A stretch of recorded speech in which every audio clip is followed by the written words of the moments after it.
Hello दोस्तों, welcome है आपका हमारे यूट्यूब चैनल में। पेंशनर्स, फैमिली पेंशनर्स और कर्मचारियों के लिए मैं 3 से 4 बड़ी अपडेट लेकर आया हूं। आप सामने स्क्रीन पर भी देख पा रहे हैं, जो कि सामने दिखाई दे रहा है। कई सारी बड़ी अपडेट है जिनमें डीए और डीआर की अनाउंसमेंट डेट होगी। जनवरी 2024 की कब अनाउंसमेंट होगी वो मैं डेट बताने वाला हूँ एक्सपेक्टेड। साथ ही साथ जनवरी पेंशन के जो खातों में आपके क्रेडिट होने के मैसेज हैं वो भी स्टार्ट हो गए हैं आने।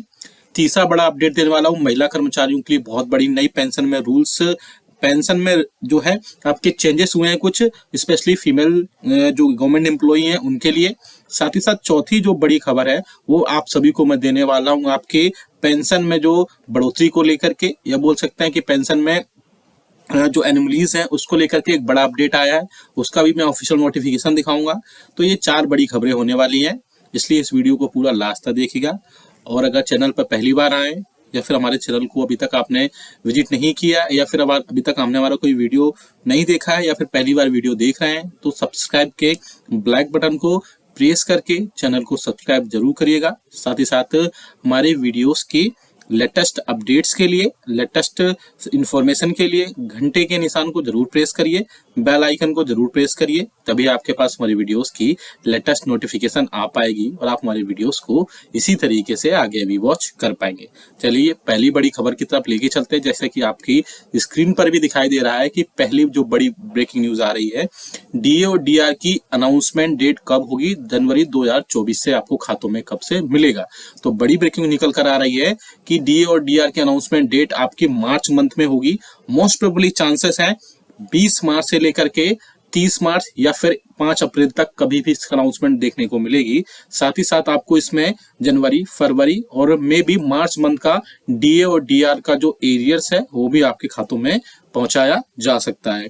इसमें डीए और डीआर अनाउंसमेंट के साथ में जो एग्जिस्टिंग एम्प्लॉइज हैं उनके लिए इसमें एचआरए भी ऐड होगा। अभी आप सभी को पता है कि 7वें वेतन आयोग के रिकमेंडेशंस के हिसाब से कर्मचारियों को 9, 18 और 27 रिस्पेक्टिवली जेड वाई और एक्स सिटीज के हिसाब से आपको एचआरए प्रोवाइड किया जाता है। अब जैसे ही डीए और डीआर आपका 50% क्रॉस करेगा, उसके बाद में आपको 10, 20 और 30 यानी 10, 20 और 30% आपको एचआरए प्रोवाइड कराया जाएगा। यूजुअली जब 25% डीए और डीआर क्रॉस किया था तब भी इसमें बढ़ोतरी की गई थी, तब 8, 16 और 24 था। अब जो है इसके बाद में 50% क्रॉस करने के बाद में सर्विंग या एग्जिस्टिंग एम्प्लॉइज के लिए उसमें बढ़ोतरी होगी और फिर 10, 20 और 30% एचआरए उनको प्रोवाइड कराया जाएगा। डी और डीआर की अनाउंसमेंट जैसे ही होगी हम आपको वो भी आपको बताया जाएगा। दूसरी बड़ी खबर की तरफ लेकर चलते हैं।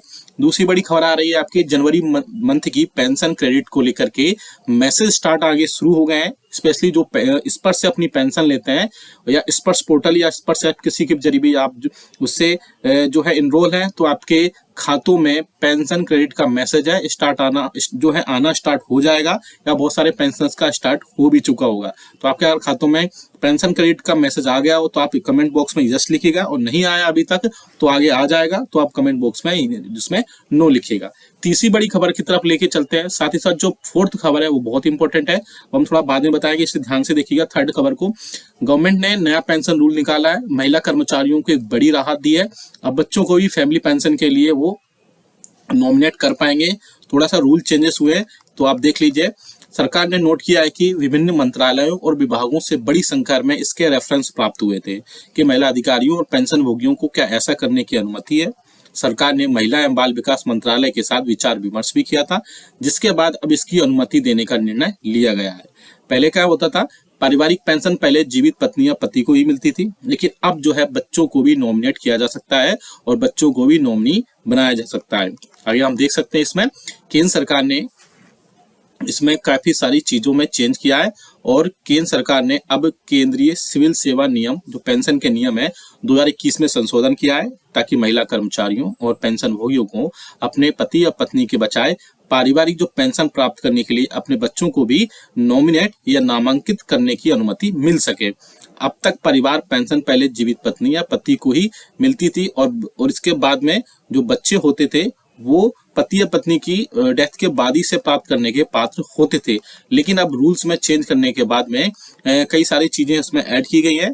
सरकार ने नोट किया है कि विभिन्न मंत्रालयों और विभागों से बड़ी संख्या में इसके रेफरेंसेस या संदर्भ प्राप्त हुए थे कि क्या महिला अधिकारियों और पेंशन भोगियों को ऐसा करने की अनुमति दी जानी चाहिए। तो सरकार ने इसके अलावा महिला एवं बाल विकास मंत्रालय के साथ भी विचार विमर्श किया, जिसके बाद इसकी अनुमति देने का निर्णय ले लिया गया है। और कार्मिक लोक शिकायत और पेंशन मंत्रालय द्वारा मंगलवार को जारी एक बयान में सरकार ने कहा कि यह संशोधन प्रकृति में प्रगतिशील है और महिला कर्मचारियों पेंशन भोगियों को महत्वपूर्ण रूप से सशक्त बनाएगा। तो गवर्नमेंट के लिए एक अच्छा इनिशिएटिव है कि बच्चों को भी आप अपना फैमिली पेंशन के लिए नॉमिनेट कर पाएंगे, जिसमें उनको कई सारी चीजें का फायदा मिलेगा। इससे पहले रूल्स ये थे कि सिर्फ हस्बैंड या वाइफ को ही नॉमिनेट कर पाते थे, लेकिन अब बच्चों को भी नॉमिनेट कर पाएंगे अपनी फैमिली पेंशन के लिए। अब सामने जो नोटिफिकेशन देख रहे हैं ये जारी किया गया है भारत पेंशनर समाज की तरफ से।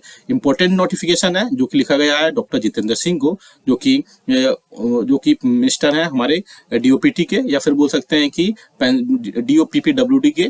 अब आगे देख सकते हैं इसमें सब्जेक्ट में आप क्लियरली देख सकते हैं, इंपॉर्टेंट है कि equal pension for all ending discrimination against pre 2006 retirees BPS 68 AGM resolution number 10। तो भारत पेंशनर समाज की जो एनुअल मीटिंग होती है उसमें जो 2006 से पहले के पेंशनर्स थे उनके पेंशन में कई सारी चीजों में इनको एनोमलीज थी, या बोल सकते हैं कि उनको एनोमलीज दिखाई दे रही थी। उसके बाद में उन सभी ने गवर्नमेंट ने इस भारत पेंशनर समाज ने सरकार से रिक्वेस्ट की है कि बहुत सारी चीजें आप लिविंग कॉस्ट है वो दिन पे दिन बढ़ती जा रही है, और इसके अलावा जो फिक्स्ड उनकी इनकम फिक्स्ड होती है और पेंशन फिक्स होती है, ज्यादा बढ़ोतरी नहीं होती है उसमें, जिसके चलते 2006 से पहले के जो पेंशनर्स हैं स्पेशली उनको बहुत ज्यादा प्रॉब्लम का सामना करना पड़ रहा है, जिसके चलते उनको बहुत ज्यादा दिक्कतों का सामना करना पड़ रहा है। इसलिए 2006 से पहले के जो भी पेंशनर्स हैं उनकी पेंशन में जो भी अनियमितताएं या बोल सकते हैं कि एनोमलीज हैं वो उनको दूर करने की सरकार पूरी कोशिश करे। अब इसका जो भी लेटर में जवाब आएगा हम आपको जरूर बताएंगे। इसके अलावा इसके अलावा एक और बड़ी खबर है कि अब जनवरी 2024 के महंगाई भत्ते और महंगाई राहत में बढ़ोतरी तो अभी होना थोड़ा सा बाकी है, क्योंकि इसकी अनाउंसमेंट तो फिक्स है कि मार्च के लास्ट 20 मार्च से लेके 5 अप्रैल के बीच में कभी भी होगी, लेकिन अभी इस मंथ का all India consumer price index का डेटा आना बाकी है।